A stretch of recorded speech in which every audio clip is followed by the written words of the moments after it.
hapa ndipo ambapo Mungu anasema na wewe. Mungu anasema na mimi katika hili eneo. Na kila mmoja anahitaji kusikia sauti ya Mungu. Na kila mmoja anahitaji kusikia kila ambacho Mungu anataka yeye afanye. Na ndipo Nabii Isaya anasema, ukikubali na kutii utakula mema ya nchi. Kama utaisikiza sauti ya Mungu wako vizuri, kama utasikiliza neno la Mungu vizuri, litabadilisha maisha yako. Maisha yako ya kiroho, maisha yako ya kimwili, na mfumo wako wa kiuchumi utabadilika kama utasikiliza neno la Mungu na kutenda sawa sawa. Maana ndani ya neno la Mungu ndimo ulimo uzima. Ndani ya neno la Mungu ndiko kuliko baraka zako.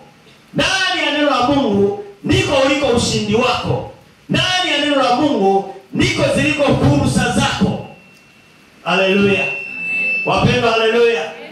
Neno la Mungu litabadilisha maisha yako.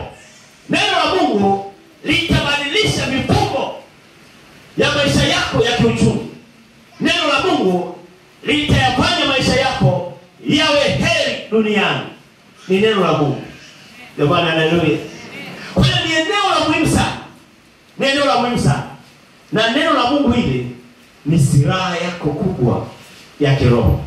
Moja ya silaha kubwa na yenye nguvu ya kiroho ni neno la Mungu. Haleluya. Wapendwa, haleluya.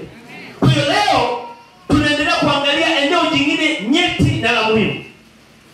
Na eneo hili nyeti ambalo ni neno la Mungu tulianza wiki iliyopita. Na wiki iliyopita nikaelezea, nikasema tukaanza kuangalia asili ya neno la Mungu. Neno la Mungu asili yake ni nini?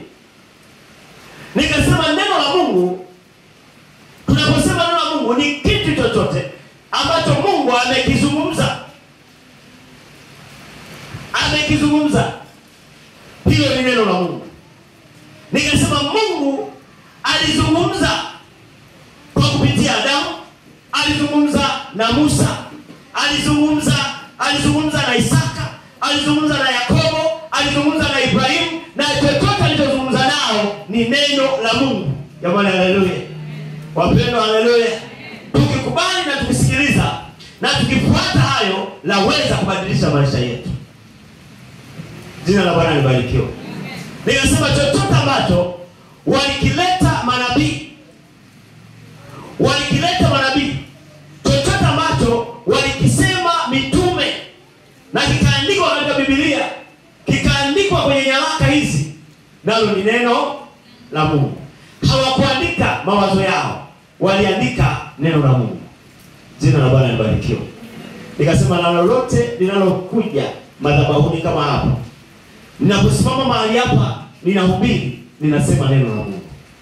Haleluya. Ninasema neno la Mungu. Na yeyote atakayesimama hapa na kuhubiri neno, naye ni neno la Mungu. Haijalishi amesoma Biblia, ni msomi wa chuo cha Biblia au sio msomi wa chuo cha Biblia. Maadamu amesimama hapa, haleti mawazo yake, haleti maneno yake, analileta neno la Mungu. Hilo nalo ni neno la Mungu.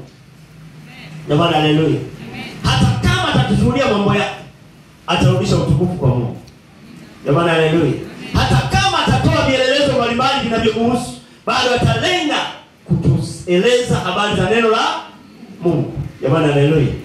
Maana neno la Mungu linahusu maisha ya watu.